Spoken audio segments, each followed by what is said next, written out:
Hi, everybody. Mrs. Bixler here again. We are moving on to Unit 7. Woohoo! Unit 7 is all about coordinate geometry. And yes, proofs are involved, but they are not two-column proofs, which is very exciting.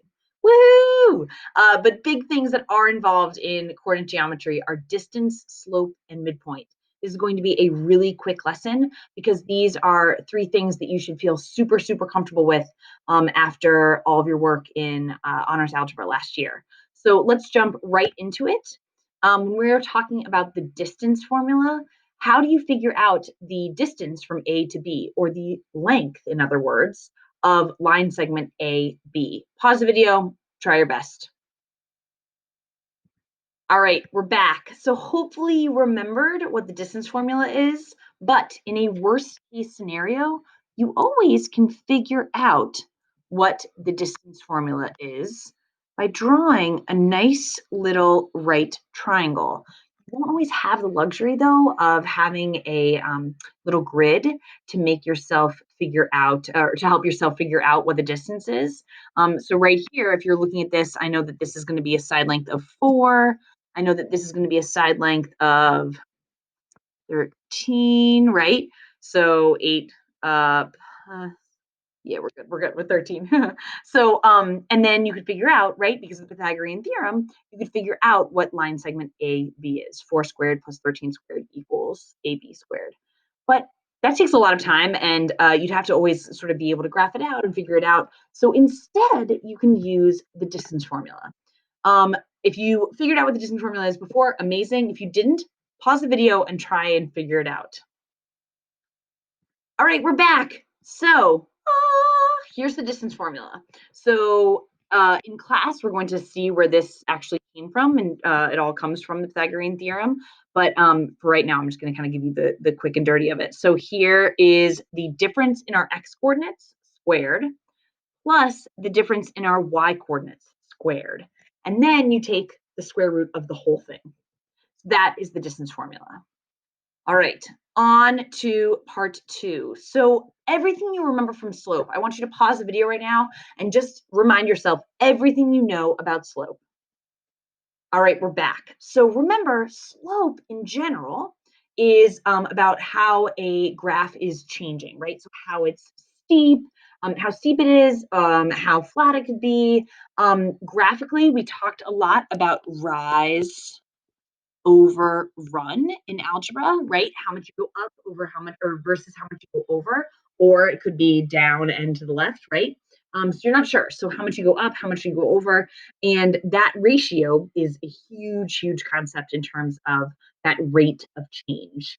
And so then algebraically, remember, it's going to be the change in x over the change in y. So again, I want you to pause the video and I want you to try and remember, go back and try and remember what the slope formula is.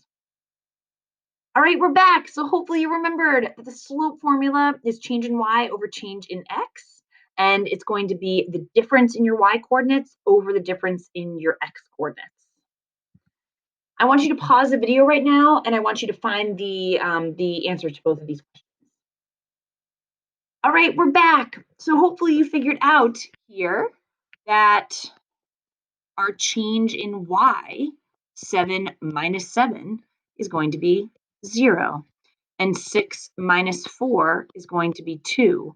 And 0 divided by 2 simplifies to 0. Your slope is 0. And then if we were to find the slope between these two guys, let's find our slope. So our change in y is going to be 7 minus 10, which is negative 3. And our change in x, is going to be 0.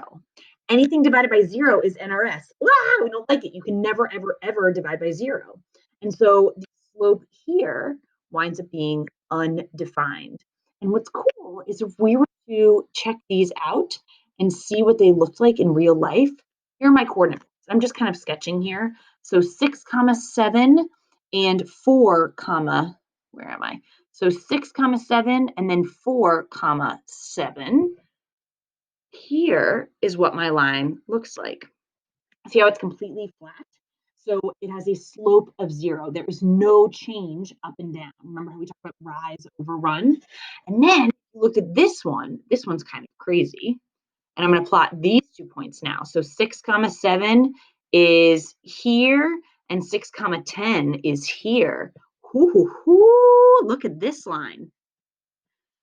See how it's completely vertical? The slope of a vertical line is undefined. All right.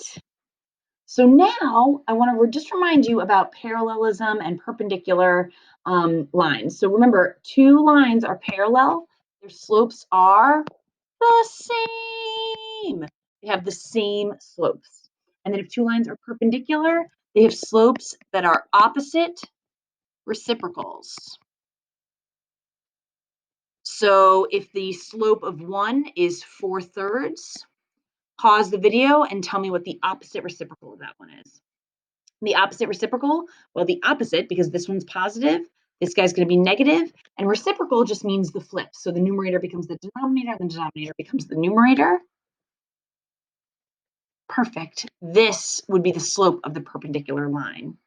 And looky-loo, if you were to multiply these 2 slopes together, look what happens. 4/3 times -3/4, multiply straight across, I get -12 over 12.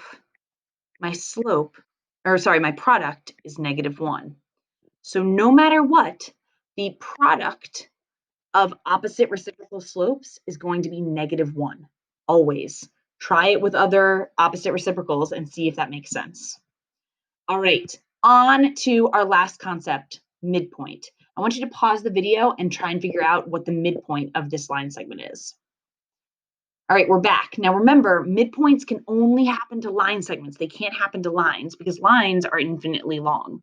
So I can have a midpoint of this line segment. We can call it like line segment AB here, right? So we know that the midpoint is going to be the middle.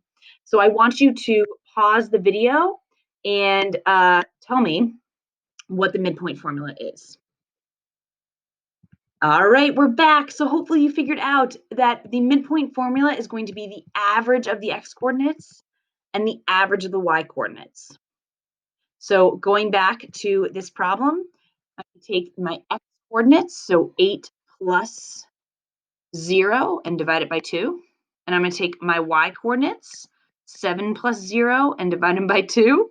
And let's see what we get. We get 4 comma 3.5. And let's see if that makes sense. So over 1, 2, 3, 4, up 1, 2, 3 and a half. There it is. So my midpoint is 4 comma 3.5. Hopefully you feel really good about these 3 concepts. Make sure that you rewatch this video if there's anything you're shaky on, or go back to some of your notes from algebra, and obviously I'll be here to help you too. And so do the best you can. You're going to want to make sure that you're really, really solid on these before we jump into our proofs. You got this. Do the homework, and I'll see you soon. Thanks.